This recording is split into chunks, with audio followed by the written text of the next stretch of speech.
Written and directed by Anubhav Sinha, Article 15 is a 2019 Hindi language crime drama and political thriller. Its title refers to Article 15 of the Indian Constitution, which prohibits discrimination on grounds of religion, race, sex, caste, or place of birth.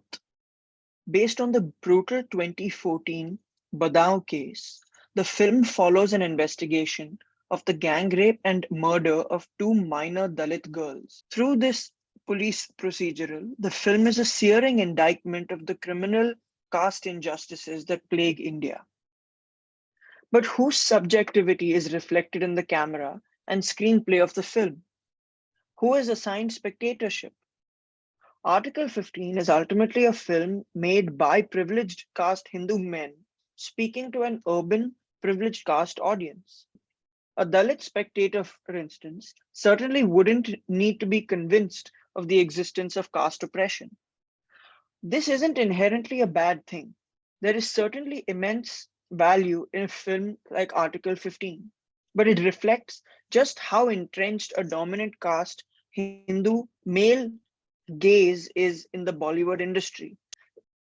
In 1975, Laura Mulvey first called attention to the dominant male gaze in the Hollywood industry. In 1988, Manthia Diawara added the dominant Hollywood cinema situated black characters primarily for the pleasure of white spectators, both male and female. Bell Hooks finally centered black women spectators in her criticism, coining the concept of the oppositional gaze, which challenged the dominant mode of filmmaking and argued that films are not made from an all encompassing viewpoint, but always from a very specific positionality. So, using Article 15 as a case study, I will explore how Hindi cinema reflects a dominant caste Hindu male gaze. Article 15 follows the protagonist Ayan Ranjan, an urban, educated, upper class Brahmin additional commissioner of police who has just been posted in the village of Lalgaon in Uttar Pradesh. The film is told entirely from his point of view. Not only does Sinha use several POV shots from Ayan's perspective, but even when they are not explicitly from his perspective, the camera still ends up reflecting his gaze. In the first scene, for instance, the colors are dark and completely desaturated. It is raining heavily, and a loud Hindi folk song is playing. In the very next scene, the colors are much more saturated, full, and bright. It is during the day, the sun is out, and a Bob Dylan song is playing. This juxtaposition reflects the film's two worlds: the village, dark, primitive, somber, and dystopian, and Ions and the audiences, which is English speaking, progressive, illuminated, and utopian. This juxtaposition of color grading recurs whenever the film cuts in between Ayan's wife Aditi in Delhi and Ayan in Lalgaon, reproducing both Orientalist and colonial ways of seeing rural India. Ayan's conversations with Aditi are the film's key narrative framing device. Initially, Ayan comes off as idealistic and ignorant, something the film itself pokes fun at. And they're looking at me like Britishers वापस आ गए. That's right, in a way. Welcome to page 7 India, Mr. Mountbatten. This parallel between colonialism and Brahmanism is actually particularly astute. The framing of Ayan as an unreliable narrator who fumbles, makes mistakes, and is both guided and held accountable by Dalit characters on the ground could have been an extremely subversive and different film. Instead, Article 15 frames Ayan as an ultimate hero, centering his Buildings Roman esque journey of finding personal purpose in a rural world he others himself from at the get go. This arc only ends up perpetuating the trope of the Brahmin male savior while prioritizing Brahmin male subjectivity. Ayan is never called to question his own complicity in the caste system as the oppressor and chief beneficiary. As a result, neither is the apparent target audience. In a potent early scene, Ayan gathers his all male Hindu team to ask them questions about caste, trying to understand exactly how it works. Not only does this amplify his privileged obliviousness, but his utter confusion at the absurdity of caste hierarchies and their different names mirrors that of the caste blind audience. What the fuck is going on here? In a later scene, Ayan reflects on his relationship with India while conversing with Aditi.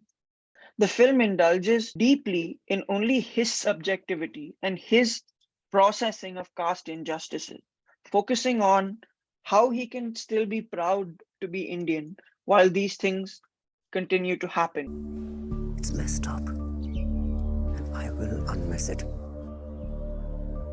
Is that even a word? Unmess. नए word ढूंढने पड़ेंगे अदिति, नए तरीके ढूंढने पड़ेंगे क्योंकि रायता बहुत पुराना है. Sinha then immediately cuts to a slow motion shot of Ayan walking to the police station, holding a paper with Article 15 of the Constitution printed on it. The moment is painted in extremely patriotic overtones. Vande Mataram, meaning I bow to thee, Mother, India's national song, plays in the background. Ayan sticks the paper on the station wall to demonstrate that this is the most fundamental principle for the police to uphold in order to uphold the nation itself, thus also insidiously reiterating and crystallizing the centrality of the police in upholding the nation. Cut to interval. Sinha creates almost a cliche moment of gravitas, designed for the audience to pause and sit with. This moment marks the beginning of Ayan's metamorphosis into saviorism, and thus the audience's too. Finally, in the very last scene, Ayan takes the lead over Gora and Jata, two Dalit characters, in finding the third missing Dalit girl. The scene is soaked in the melodrama of its own pathos and fixation with Ayan's constructed heroism. It also signals that the film has drowned in its own upholding of the Brahmin male savior complex. The camera's gaze is overwhelmingly trained on Dalits' suffering.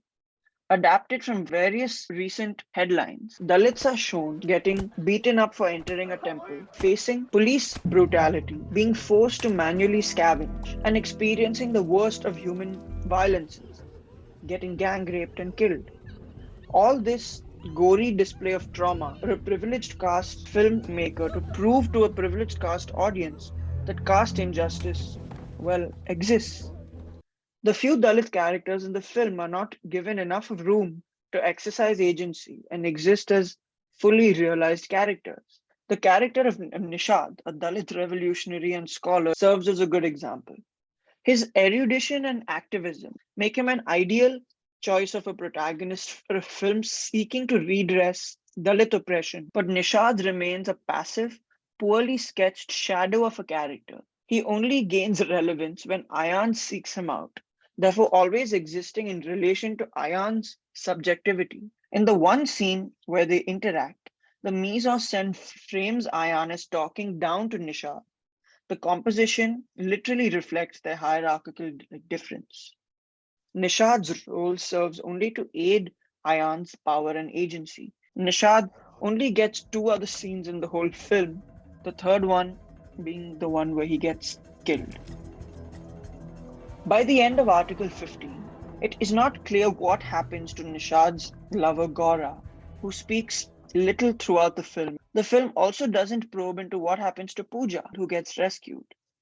Most of the Dalit characters are thus rendered voiceless and their trajectories made inert by either death or absence.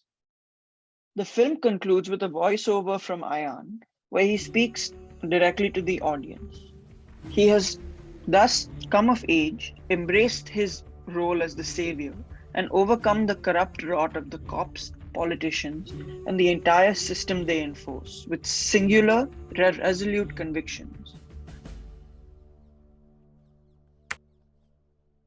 A film like Article 15 poses a dilemma to film scholars. While its boldness and ambition is to be lauded, The fact that it inadvertently reproduces hegemonic ways of seeing should be critiqued. Only by doing so can we create more space for marginalized filmmakers to fill these gaps and to tell their own stories.